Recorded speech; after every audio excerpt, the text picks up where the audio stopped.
What is going on, everyone? Tim from Tierfon Orbital. So today's video is going to be a little bit of a special one, right? So I'm going to talk a little bit about, probably going to talk a lot about personal hilt, personal to me, right? It's one of my hilts. I'm going to talk about a hilt that was made for me by Jeremy over at Solo Sabers. So I'm all for one-off hilts, but I think one of the things that I appreciate the most is a hilt that is, I hold a lot of sentimental value to things, right?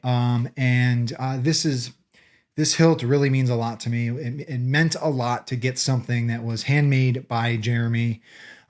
So yeah, it just meant a lot to get something like this from Jeremy.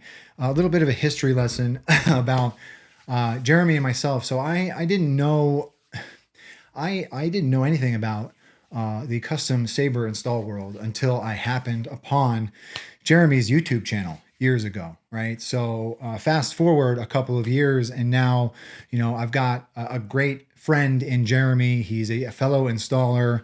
I've got a tremendous amount of respect for Jeremy, and it's just great that I've got one of his handmade hilts, or hand spun hilts on his lathe in my collection, right? So I hold a lot of sentimental value onto things, and it's just great that I've got something that was made for me by Jeremy.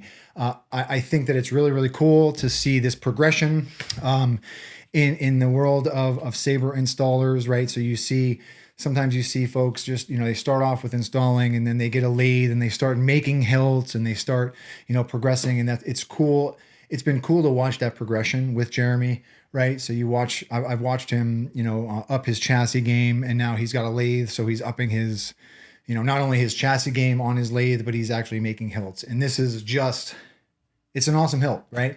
So really, really cool form factor. I'm going to talk a lot about this hilt. Like, we're going to come up top. I'm going to talk about the chassis a little bit, but just really, really cool. I mean, again, like, I'm a sentimental guy, and in like having things that hold a little bit of meaning behind them, it just really means a lot to me to have something like that in my collection, right? So run-of-the-mill hilts are great, right?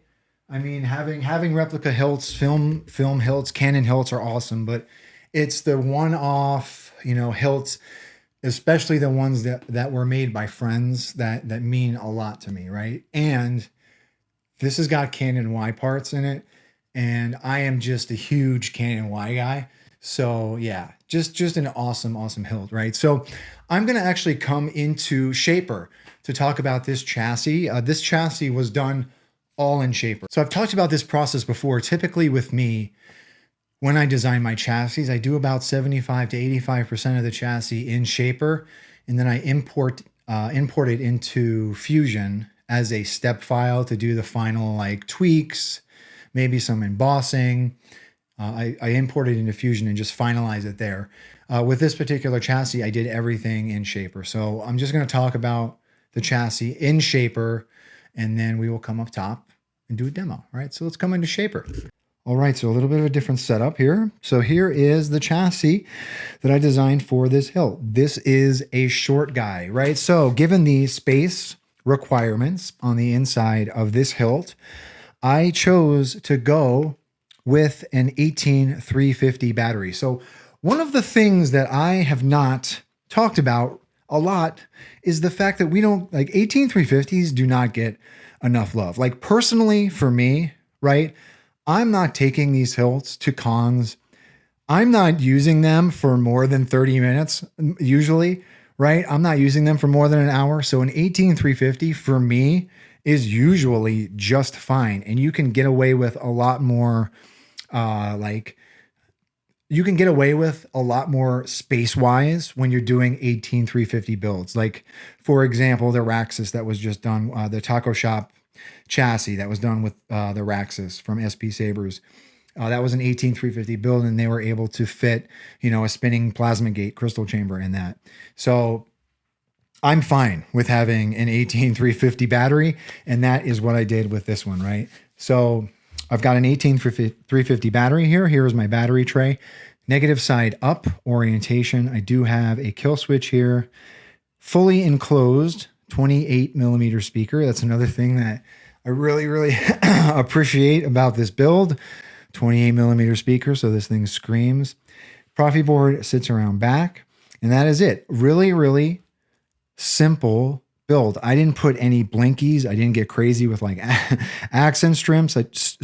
I just put, you know, just a lot of greebly work on this one.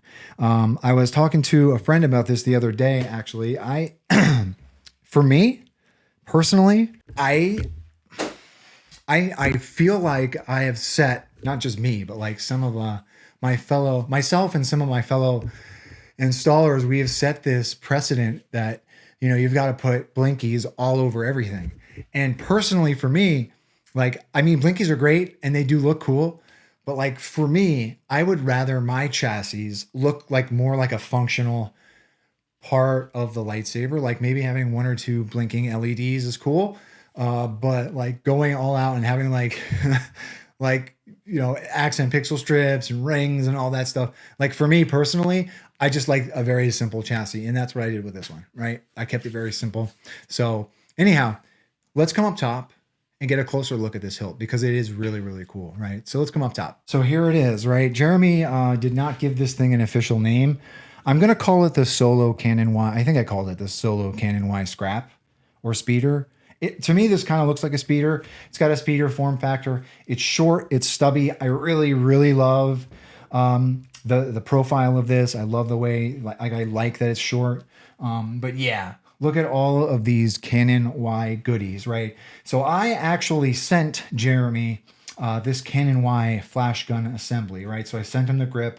I sent him the switch section, and he kind of built the lightsaber or the hilt around all of that, right? So just a really, really awesome hilt, right? So he spun all of this, or he turned all of this on his lathe. Pommel is modular, right? The whole grip is modular. That unthreads. The upper emitter section, this is all brass. All of that unthreads. Just a really, really, really well-made hilt, right? So I also added some of my own touches to this, okay? So I added a brass ring down here. I just designed a really, really simple ring infusion. I had this printed through Craft Cloud, right? And just attached that to the bottom. There is a nameplate down here that just says Tirfon Orbital in brass. And then I just added some hex lugs, and those are threaded into the body of the hilt. And that's it, right? There's a Slothfurnace clamp card here. I wanted to use the this clamp card because it kind of goes in line with this emitter section, so they kind of look like they go together, right? And that's it, right? And then of course we've got that Canon Y Flashgun assembly up top, right? And that's it, right? Just an awesome, awesome looking hilt. So here is the chassis. Very, very simple, right? Very, very simple, short chassis. I did a pass of pewter rub and buff on this. I did paint some of the accents, but just, you know, greeblies on both sides. And there's our 18350 battery. Okay? Nice, smooth threading. I mean, it's just like butter. Really, really nice hilt. Everything's modular. It's just great.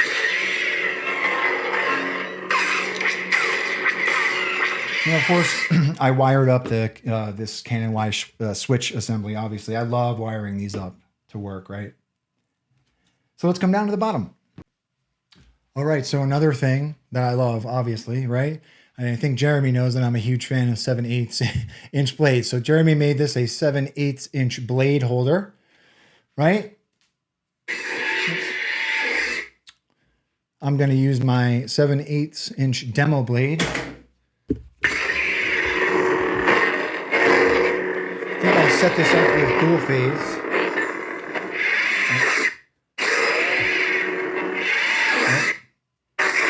See if I can make it work. There we go.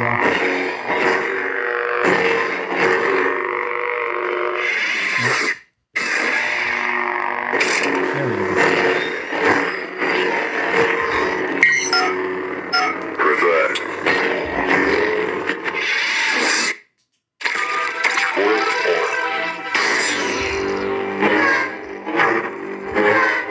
It's a great sounding hilt, man.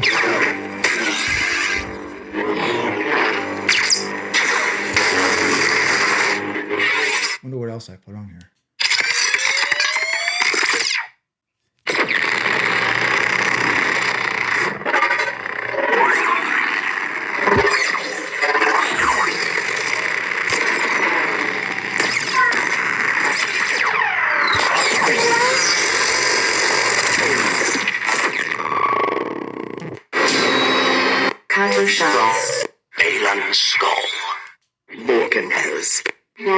So I put a lot of my personal favorite fonts on this, obviously, because it's my hilt. Wherever you are.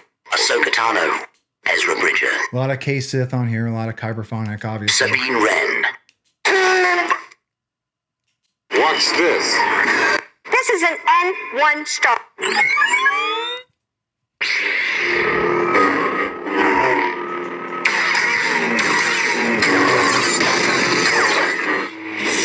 Now this is pod racing. So this is it's a Proffie V3. So I've probably got an inordinate amount of like blade configs on here.